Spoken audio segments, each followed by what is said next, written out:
chariot on the other side. The moment he mounted his chariot, then Bhishma Pitama, who was the commander-in-chief of the Kaurava army, he signaled the war to begin. And then both sides, then they got together in real earnest at each other's throat. The battle began in earnest, and a number of warriors fell on both sides. Among the first to be killed from the Pandavas was Uttara. Uttara was this Virat's son, and thus Duryodhan drew first blood. However, on the fifth day, two of Duryodhan's commanders, Bhurishrava and Sudakshini, were killed by Satyaki. Now, Uttar stands for impertinence. So, all this war is going on within us. It is not that it's going on externally. War is going on within us. So, what is the first thing that you have to kill or destroy in a war? That is impertinence. Secondly, the other two commanders which are although they were on the Pandav side, they were ignorance and foolishness. So these two also have to be destroyed. Your ignorance is the biggest drawback, biggest item that holds you back from knowledge and divinity. So ये तीनों को, these things were the early casualties. But after that, for several days, for 4 more days, nothing happened, which means up to for 9 days, Bhishma Pitama kept on really, he was a single man army. He was the best fighter in the world. And he kept on killing thousands of people on the Pandav side. Arjun, on the other hand, who had been given that Gita discourse by Lord Krishna, he seemed to be soft pedaling, and he was not putting in on his all the effort that was expected of him. Krishna got a little peeved, and he said, and he told Arjun that stop this charade. You have been given this. I've told everything to you, given you that knowledge, and now, in spite of that, you are behaving as if he is still your grandfather or granduncle. Don't see your granduncle in that warrior fighting you. He is responsible for killing of thousands of people, and the blood of those thousands of people is upon you, which you have to uh, take care of. You have to repay to all their families who have been destroyed. Because in the war, it is not merely that some generals are killed or the main parties are killed. A lot of these foot soldiers and other soldiers who are really incidental with war, they get killed and the families get killed. So he said the blood of these people are there, which you have to repay. So, and if you do not do that, I will take care of Bhishma Pitama. And this Krishna got down from his chariot, took a broken wheel of another chariot, and started moving towards Bhishma. Bhishma, when he saw the Lord coming towards him, he merely brought his palms together in salutations to Krishna. He said, Lord, I'll be only too pleased to be killed or to die at your hand. Then, of course, Arjun came running up to him. He said, please don't do that. I follow whatever you decided to do, whatever you want. So then Krishna relented and Arjun and went back to his chariot. Arjun also came back to his chariot, and both of them got a message. Arjun that Bhishma, he should not keep on resisting so much. He has to be destroyed. And Arjun that he has to destroy this thing. Now, however, you must Krishna was aware that Bhishma Pitama has that boon of life, that he cannot be killed. He will die on a day of his choosing or the time of his choosing. So he could not be killed that way. But nevertheless, he insisted that all the effort should be put in by uh, Arjun. Arjun, now the battle which is going on is actually going on within us. And the battle which is going on within us, the delusion is the most important thing. The first thing that we have to remove from our mind is delusion. Unless delusion is removed, ultimately we cannot achieve enlightenment or moksha. Our delusion cannot be easily removed. It is very, very difficult to remove it. And Krishna had, thereafter Krishna tells him that Arjun, that you just do your duty or very, very sincerely and then leave rest to me. So with that, he had come back, and Arjun got the message, and he said, "All right, I will follow your advice." Now, the episode dictates this. In this episode, we see how very difficult it is for any person to remove delusion. Delusion is the one. What is delusion? Delusion is the one that we are the body, that and we are not the soul. This delusion is there from several lifetimes, not just one lifetime, but thousands of lifetimes. And when you say that thousands of soldiers have been killed on its side, that's a kind of metaphor. It says for thousands of years, thousands of lifetimes, in fact, we have been living in this delusion that we are the body, when in fact we are the soul. So that delusion has to go. And why this delusion remains there?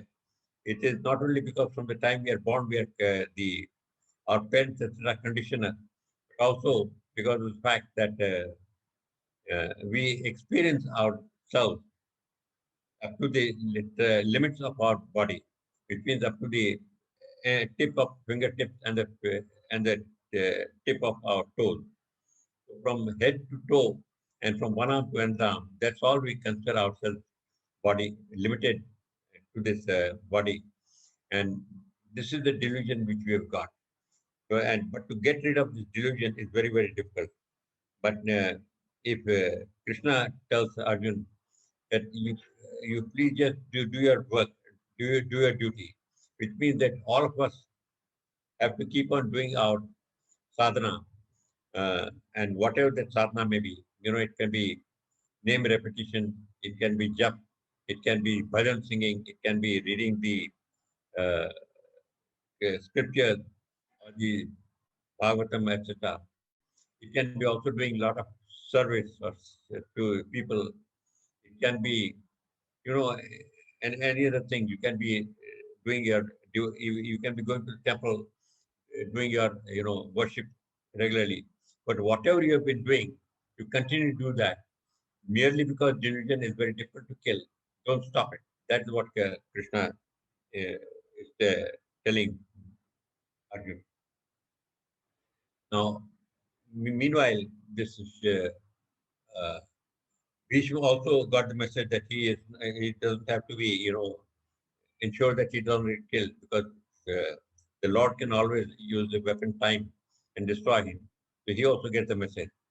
So what happens is thereafter, that evening when the sun was down, when the sun goes down, as per the terms of agreement, war, the ceasefire is declared. No war after sunset. And after sunset, when the ceasefire was declared, then Yudhishthir would go across to the other camp, Duryodhana's camp, and pay his respects to uh, Bhishma Pitama, the Dronacharya, and Kripacharya, whose guru and his great granduncle. So this time, when he went there, excuse me, sorry, this time when he went there, uh, Bhishma was very relaxed. He had got the message from uh, Krishna, and he told Yudhishthir, he reminded Yudhishthir of the blessing which he had received, which all the disciples of Lord Parshurama used to get. As long as you hold a weapon in your hand, you will never be vanquished. It means that if uh, any devotee, that applies to all of us, because this war is going on within us, and the entire Mahabharata is for every individual. So, which means that if you keep on continuing with whatever spiritual practice you are following, then you cannot be defeated. Eventually, you will reach the other shore so successfully, safely. That's what it means. So when Yudhishthir went there, Bhishma reminded him of this blessing which he had received. He was giving a hint. He also Samantha told quietly to Yudhishthir that Shikhandi, though he has the form of a man, is actually a woman. And since he's a woman, I will not raise my hand against him, much less kill him. Now, Shikhandi really stands uh, for top knot. Shikhandi means the sadhus etc. They live in the forest and they tie their heads in a kind of bun, which you find these days some of the Sadaji children doing it. They have a little bun on top with all their hair. That is called Shikhandi. This Shikhandi means also stands for beyond body consciousness. So when he said that Shikhandi, I have not raised my hand against this thing.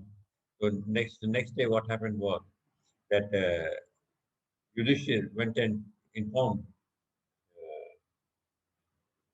his commander, which was Drishtadyumna, that this is what Bhishma Pitama had said, and both of them got the message immediately.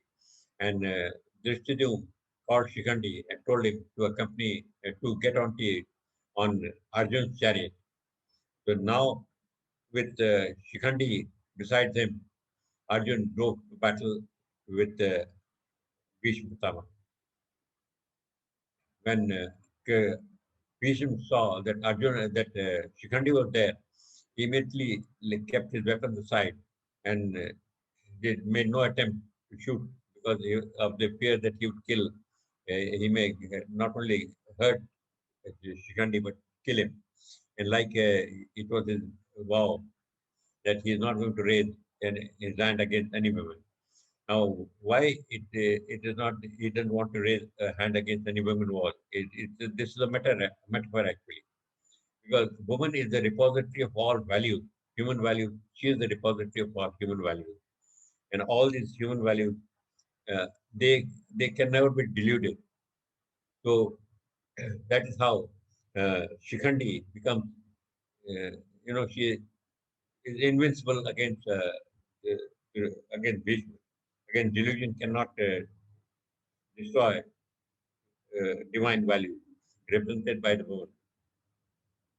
Also, Shikhandi stands for top knot, like I have explained. Top knot is the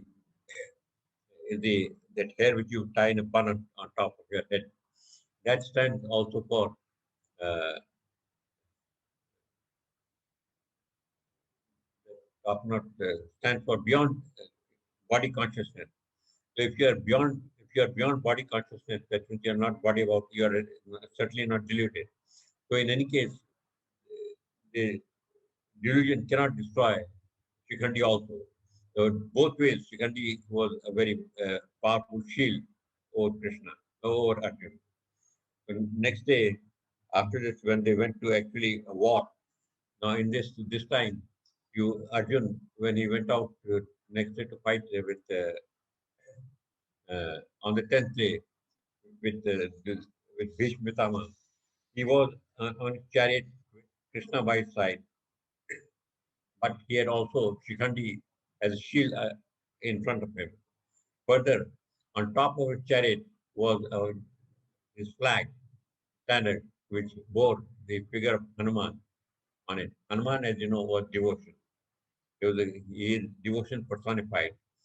So he is accompanied by devotion. He is accompanied by Shikhandi, the top knot.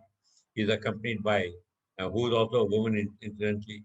Then he is accompanied by Lord himself. And he has his invincible bow, Gandhi. It is with these he was riding to fight with delusion. From this itself, you can make out how very powerful delusion was. When this Shikhandi finally went there, then this Bhishma Pitama, he put down his bow and he didn't attack him. Arjun therefore took his chance and started in great earnest. He started shooting arrow after arrow to Bhishma, but Bhishma took it all on his chest as if as if he were a pincushion and nothing happened to him. And all his thoughts was entirely completely pierced, but he was still alive and he was standing there because of his boon. So then Krishna tells him, Arjun, you cannot destroy, you cannot kill Bhishma. He has his boon. Disable him. What he did was that one by one he started shooting arrows at his arm, shoulder, then his arm, then elbow, then forearm, wrist, palm, finger, thumb, etc. And similarly on his feet also, till it became impossible for Bhishma to hold his bow and his arrows, and it became impossible for him to stand even to stand. So when in such a condition he fell down from his chariot, and the number of shafts that had pierced him was so many and all over that when he fell, he actually fell upon the shaft, and it appeared he was lying as if he was lying on a bed of arrows. Now, this is delusion is a uh, we've been conditioned from our mind that that that we are the body, that this is all that is all about us, and beyond us there's nothing. Now, this conditioning is also reinforced by our, like I mentioned earlier, also by our experience of our body as the term of touch, especially touch, that whatever we can touch or feel by our body, that constitutes the limit of our body. So this delusion is there, which remains there. Now, how to get so when he says that you have to disable, right? You have to disable vision. What he means is how to disable delusion. You can't kill delusion. You cannot destroy delusion. How to disable it? Now, what happens is that very often there are some people who start imagining that they are a kind of not a body, but they are a solidified waves or waves which have taken form or energy which has got together and collected together and it has taken a form. So you start imagining yourself as various kinds of other things other than the body. That is being, trying to disable it. That is not really disable. Disable means that you just don't think about it. Just let it be at the back of your mind that there is delusion. And when there's delusion, let it be there. Let it not be operative. Let it not weigh heavily upon you. When it's just at the back of your mind, then slowly and slowly it will disappear on its own. That is what was told by, that's what was intended by this thing. Next is, after this, he fell down on the battlefield. Then in the evening, after the ceasefire was declared, Arjun goes there and sees his granduncle on the bed like this, and he's full of emotion, and he starts in fact crying there. And he goes back in time when he must have been a 5-year old, rushing into the arms of his favorite, into the arms of his grand uncle, and who would really hold him and hug him. So now, although he was 80 plus and Bhishma was also 100 plus, yet the relationship had remained of a 5-year old and a grand uncle. So he started really crying there. But this itself is a kind of a delusion that you cannot be going back into the past that way. So Krishna tells him, "We, you can't break down this way. You have on the bed of arrows." Anyway, then when Bhishma sees Arjun, Bhishma is really very happy. But he tells Arjun, he smilingly tells Arjun that, look, my head is unsupported. Want to do something to provide my head a little rest. So he, uh, shoots 3 arrows in the ground and makes with these 3 arrows, he's able to support the head of his granduncle, kind of in a kind of a cushion. Then he says, I'm feeling very thirsty. Can you get me some water? So while others ran to get a pitcher of water, a glass of water, tumbler of water, Arjun merely took his arrow and shot one into the ground, and from there, from the ground, emerged a fountain of water with which he quenched his thirst. So he here is again slight uh, metaphor. The three arrows refer to buddhi, intellect, and the mind. Mind, intellect, and the body. These three, Aramta, on these three rest your head, they supported your head. So that is what he had provided him. And also, glass of water, that little water which he demanded was that water, as you know, is love. So he says that even at that age, whatever may be circumstances, he wanted love from Arjun, and Arjun very readily provided that. And after he had been disabled this way, thereafter Duryodhana decided to have another commander. Now, as Dronacharya was the senior most and Karna was still not there in the field, he appointed Dronacharya to take up the job of the next commander in chief. Now, when Dronacharya was appointed as the commander in chief, Duryodhana requested. You might recall that initially, when Bhishma took over as the commander in chief, just before the war, he said he will not have Karna in his army. He will not have Karna fighting with him because he is very self-willed, and a self-willed warrior it will be a hindrance rather than a asset. So I will not have him in my army. So at that time, Duryodhana had no option but to agree to it. Now that Bhishma was no longer the commander in chief and Dronacharya had become the commander in chief, Duryodhana then therefore inducted Karna into his army. Karna was and Duryodhana was not really very unhappy at the loss of Bhishma Pitama because if he had lost Bhishma Pitama, he had already also managed to induct Karna. And if you recall, all these three, Bhishma Pitama, Dronacharya, and Karna, these three were the Guru Bhai. They were all disciples of the same Guru, Lord Parshuram. And Lord Parshuram had given all of them the same blessing that as long as you hold a weapon in your hand, you cannot be killed. You cannot be vanquished. So Krishna knew about this. He had to ensure that somehow they were deprived of their weapon. Now, when Dronacharya took over as commander in chief, for the next 5 days, nothing major happened. A lot of people were killed, of course. Dronacharya was as good as Bhishma Pitama, and a lot of the soldiers were killed.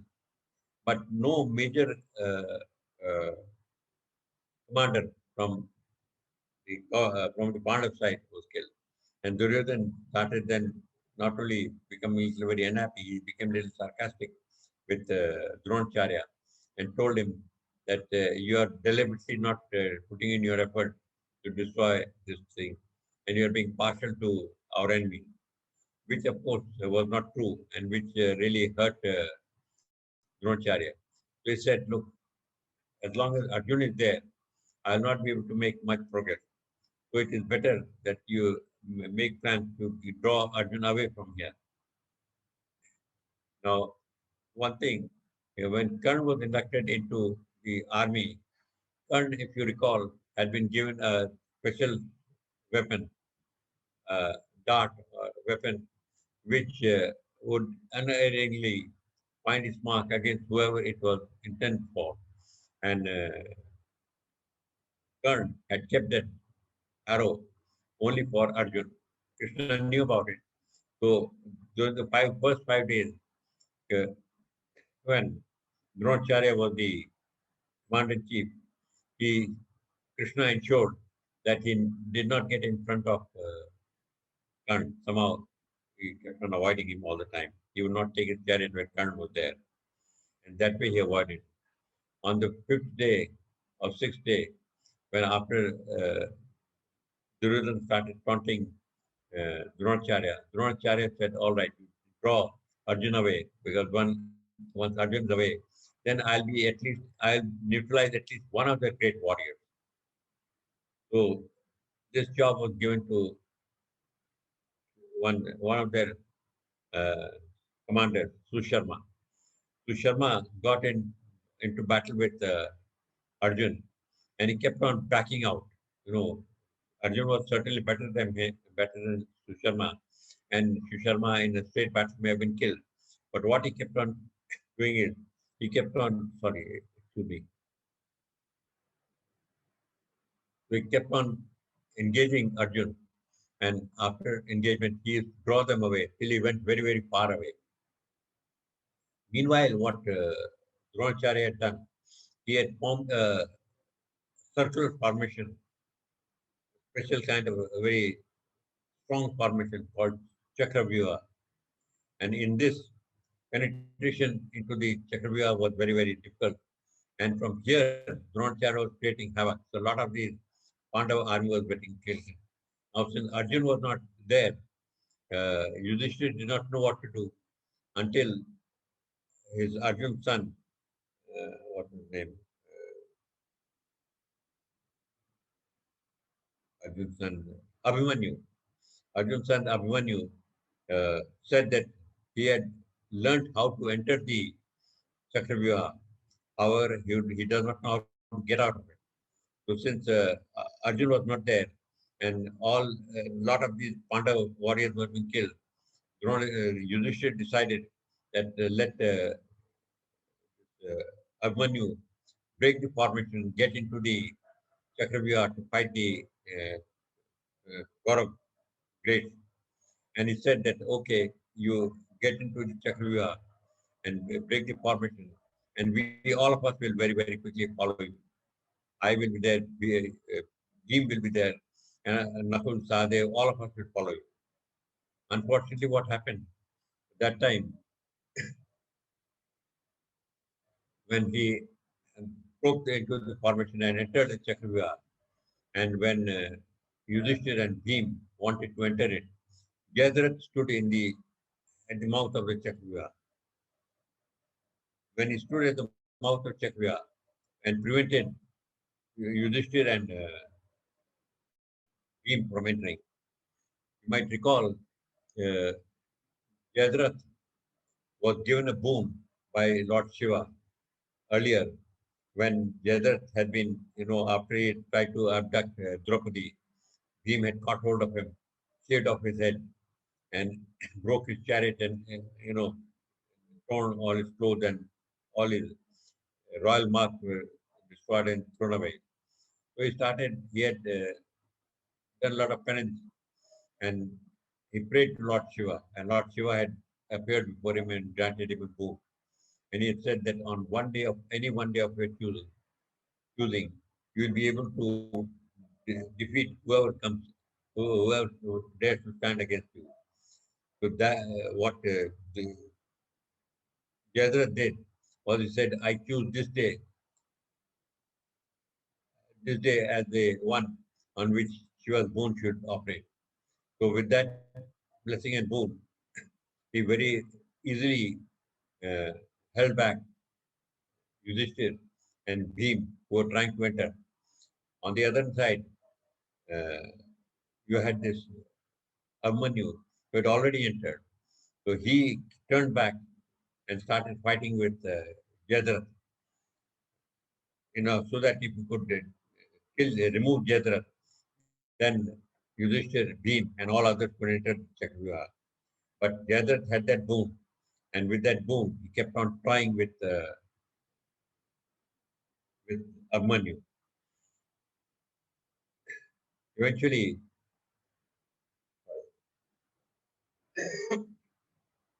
eventually, when he could not enter, when these two cannot enter, Abhimanyu was all by himself alone. Here, inside Chakravyuha, Abhimanyu came across Lakshman. Lakshmana was Duryodhana's son, and this in a fight with Abhimanyu managed to kill Lakshman. When Duryodhana's son was just killed, he became really wild, and he said, he stopped this one-to-one fighting. Till then, all the great warriors were fighting with Abhimanyu on a one-to-one basis, but none of them could get better of him. and he and the little lad who was just in the last of his teens managed to hold back all the great warriors. When Lakshmana was killed, that time Duryodhan said that let's all get together and kill him. I can't have him alive now after he killed my son. So all the great warriors, which means Dronacharya, Kripacharya, then Ashwatthama, Shakuni, Karn, Dushasan, and Duryodhan, they all got together and attacked Abhimanyu all at once together, and they managed to, which was against the norms and rules which they decided upon. And they had decided that it should be always one-to-one fight. But the one-to-one fight, Abhimanyu had managed to subdue all of them. So they all got together and they attacked him simultaneously, and very quickly he was killed. Now, Abhimanyu stands for vanity. Lakshmana stands for your aim of life. So vanity is the one which will destroy your aim of life, object of life. What is the object of your birth or of living? So this object or this aim is destroyed by vanity. And vanity is one trait which is very uh, not desirable trait for a spiritual aspirant. This also has to be killed. But this vanity is killed. It draws the death upon itself by all the other warriors. All the other warriors were who are those warriors? Dronacharya was duality. Karn was the ear, which is turned toward the external thing. Then you have Ashwatthama, who was desire. Shakuni, who was greed. Duryodhan himself with material attachment. And Dushasan was bad administration or maladministration. All these together are perversion. All these demonic traits, they are able to kill. Because of these demonic traits, the Abhimanyu, he is, he is destroyed. Vanity is destroyed by this. Now, all this is going on within us. It's not that there somewhere actually uh, some people are there who have been killed that way. So,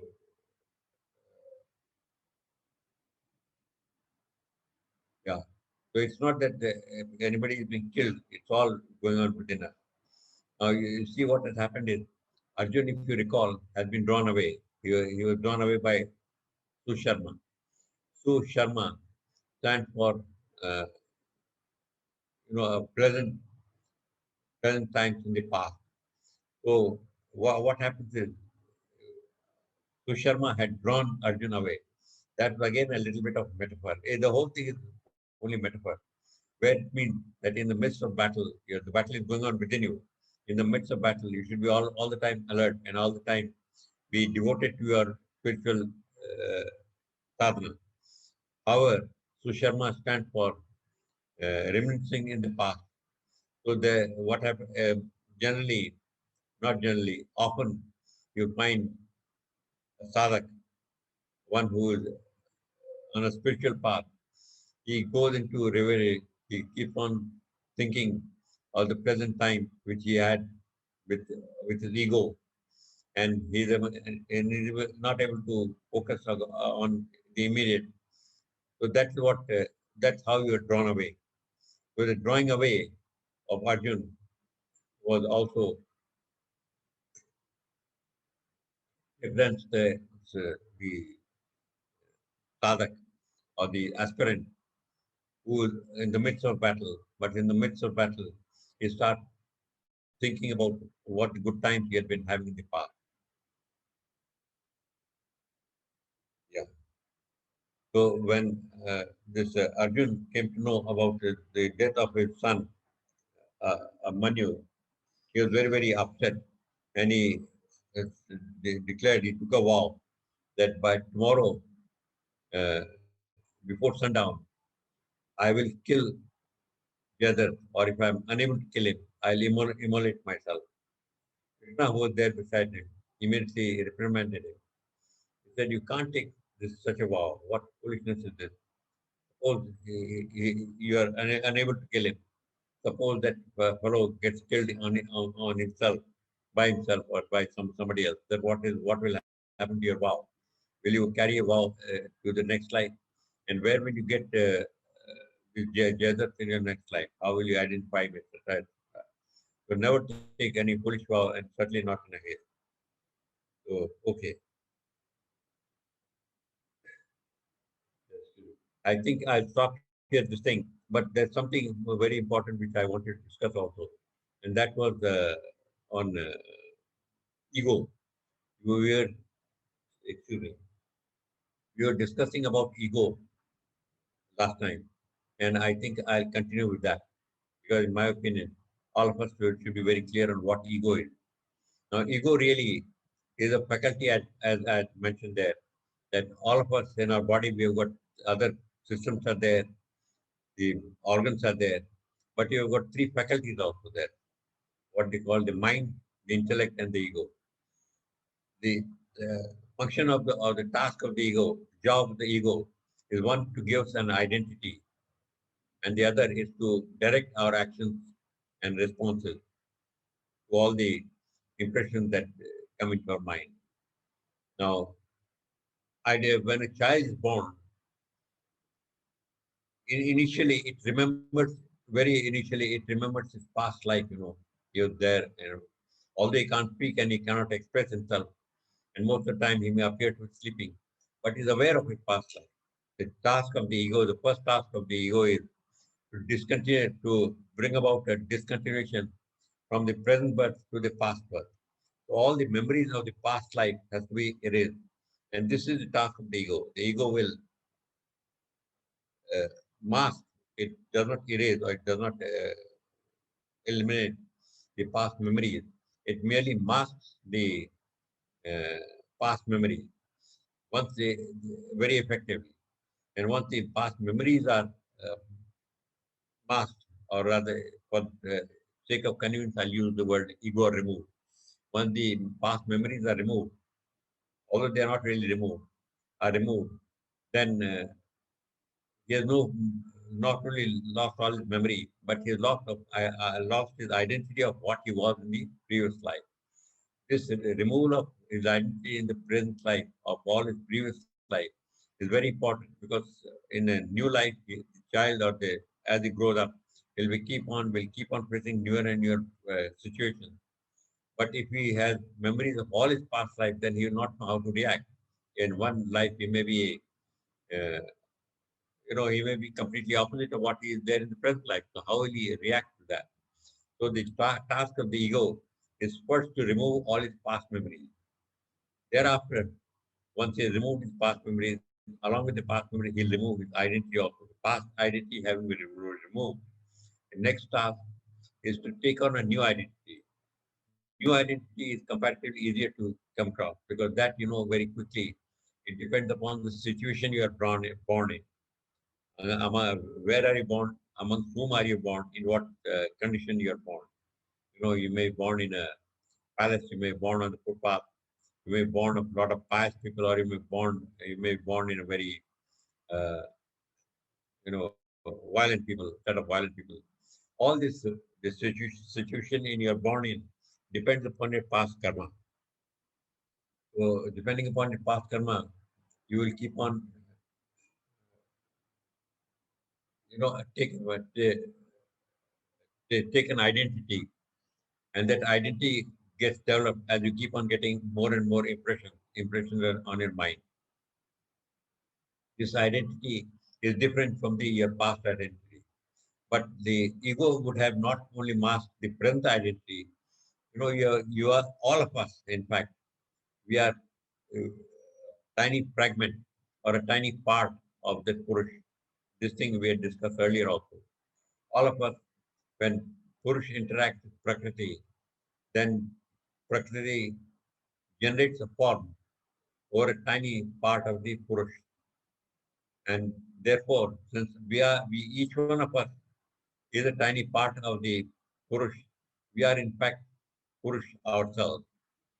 And Purush is the unconnected whole. So we are very much a part of Purush, and our real identity is that of Purush, or that is the divine identity. However, the ego masks this identity also. Now, the only identity it is left is the one which it will give, which it acquired on the basis of its present circumstances. This is the identity we all live with almost throughout our life. This becomes the operating identity, the identity which has been acquired because of our amkar or our ego. The second task uh, which ego has, the first one is of course, like I mentioned, is to acquire, give ourselves an identity. Having given us ourselves an identity, the second task which the ego has is to direct our actions. All our actions are controlled if it were nature by our nature or by our divinity. Our divinity is masked, and so this and nature works through two ways. Nature works through uh, our survival instinct, and the second one is uh, our guna or our quality traits which you brought over from a past life. Now, survival instinct is in the same package which comes every year to everybody. That survival package, in case of animals, is all need driven, and it is because of this survival instinct that the animal calf or whatever is born, chick or whatever, that from almost day one it knows how to survive, and it will rush immediately into the shelter protection of its mother. It will know how to swim.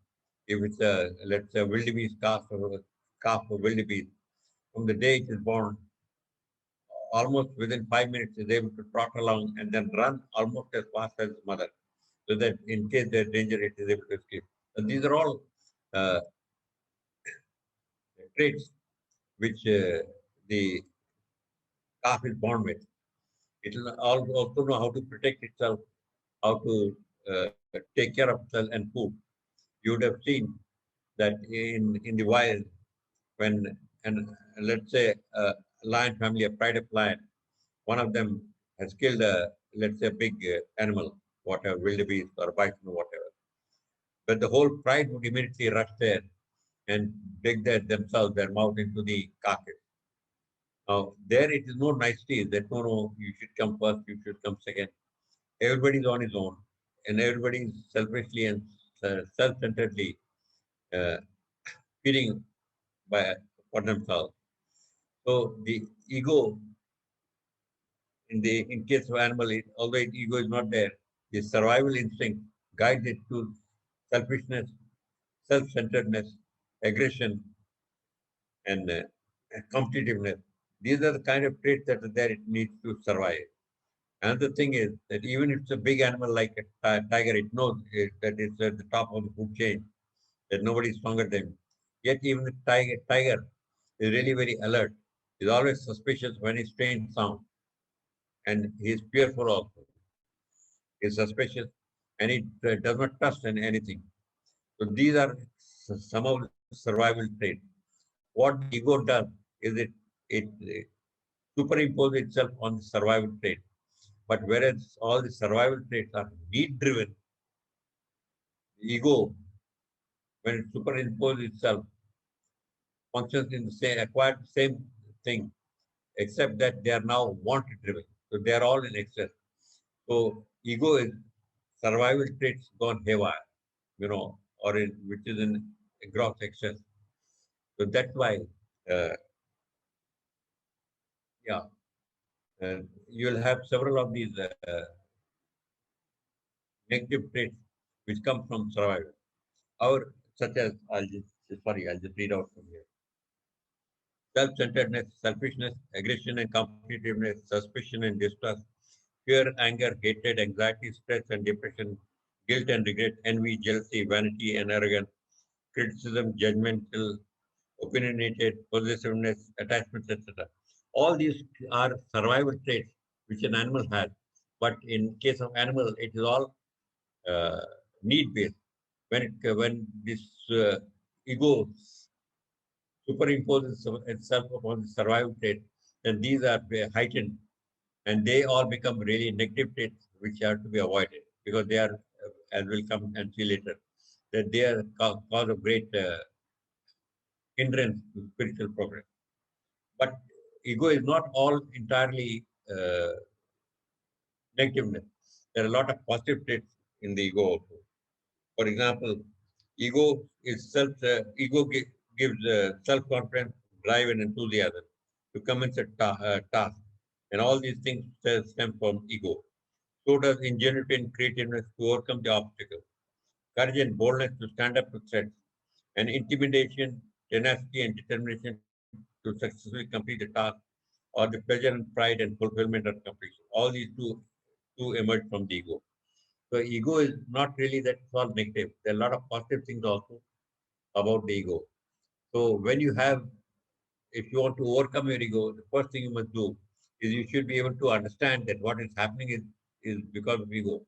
When you have negative traits, then when you find yourself becoming very selfish, when you find yourself becoming very envious, or you've got a lot of anger or hatred, or you feel insecure, or you feel dejected, depressed, then you can know that this is because of ego. Once you recognize your ego, that this is because of ego, then you can do something. Then you take all the positive traits which you've got, and with your the positive trait, overcome the negative trait. That means with your own ego, you destroy the other ego. That is the way to overcome your ego. Now, the action which is responsible, which, like I mentioned, that AMCAR or ego has got two functions. One was giving you identity, and the other is to direct our actions.